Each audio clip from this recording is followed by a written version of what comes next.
Jed Madela tinawag na pa-victim at ungrateful ng kanyang tiyahin at manager na si Annie Mercado.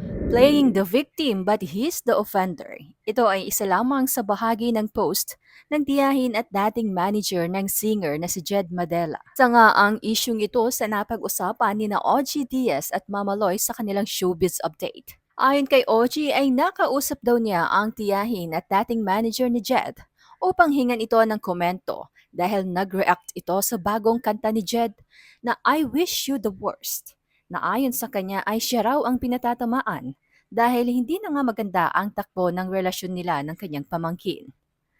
Ani Ochi, parang naghihintay lang si Tita Ani ng tamang timing para siya magsalita at ang iniisip pa rin niya ay magkamag-anak sila na ang iniisip niya ay mula nang maliit si Jed ay siya na ang pinakamalapit at nag-aaruga rin at 23 years ay siya ang bumuo kay Jed. At yun na nga, medyo nagkaroon ng sakitan. Simula ni Ochi na ikinagulat naman ni na Mamaloy at Ate Mrena. Ani Ochi, oo may pisikalang naganap. Pero alam mo, ayaw ko munang magsalita tungkol doon kasi nandoon pa rin ako sa sitwasyon na magkamag-anak sila. Mahirap mag-take sides lalo na pag ang ending nito magkabati din dahil magkamag-anak naman, di ba? Isa sa naikwento ni Tita Ani sa akin ay dinidisrespect na siya ni Jed Madela. Si Jed hindi natin nakausap dahil nagko-concert si Jed sa Music Museum. Kwento pa ni Ochi, ayon pa raw kay Tita Ani, pag hindi pa raw tumigil itong si Jed ay baka makalimutan na niyang magkamag-anak sila. Kwento rin ng dating manager ni Jed na maraming nagpaparating sa kanya na tumatanggap nga si Jed ng bookings para siya ay umawit nang hindi niya nga nalalaman.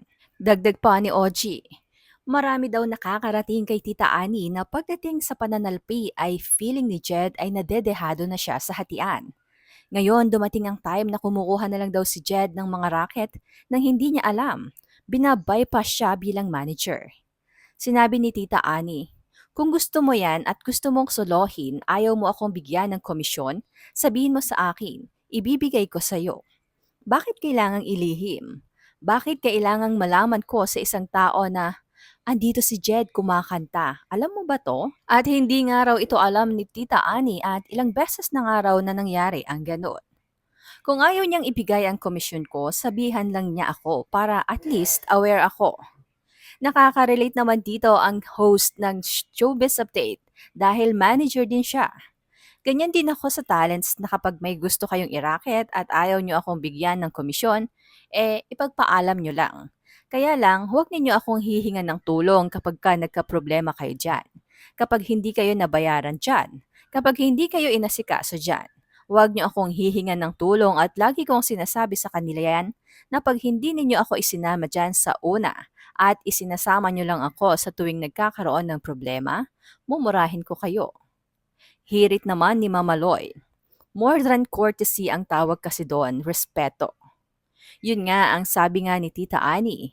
Dinidisrespect daw siya ni Jed tapos sinisiraan pa siya sa iba na bigla na lang nakakarating sa kanya. Sabi niya, ako pa, OG? May company kami ng asawa ko. Hindi naman sa hindi namin kailangan ng komisyon, no? Pero bahagi yan ng manager-talent relationship. Pero kung ginaganito mo na ako at anong isyong iniimbento mo, sandali. Kapag hindi siya tumigil, magsasalita na ako. Pinipigilan lang ako dahil daming nagsasabi na wag ko raw ano kasi pamangkin ko pa rin. Ayaw ko namang i-preempt. Hintayin natin si Tita Ani at hintayin natin si Jed kung anong masasabi. Samantala sa Facebook post naman ni Tita Ani. Ania, so I'm doing my business and moving on with my life of positivity, joy and peace and tried to ignore pesky flies. But a friend sent me a song. Once and for all, I am putting an end to this. Since he went public via a song, I am no longer going to keep quiet about this person. I'm naming him, don't worry.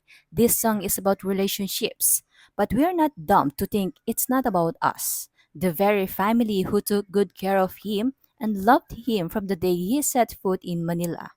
So, yeah, I'm not playing the game of this ungrateful man anymore. Wish You the Worst, his new song. This song tells you so much about the kind of person that singer truly is. Title pa lang he invested on negativity na. It's full of negativity. hate, and bitterness, always playing the victim when he is the offender. He is always play the game if the shoe fits. Well, sorry, I don't want to play. I don't hide behind songs and post with double meanings. So here it is, Jed Madela. Don't taunt me with a song. Panindigan mo yan ha? Let's go to the press and tell all. If you don't wanna, I will. I think people wanna know the truth. Share until this reaches him because he blocked all of us.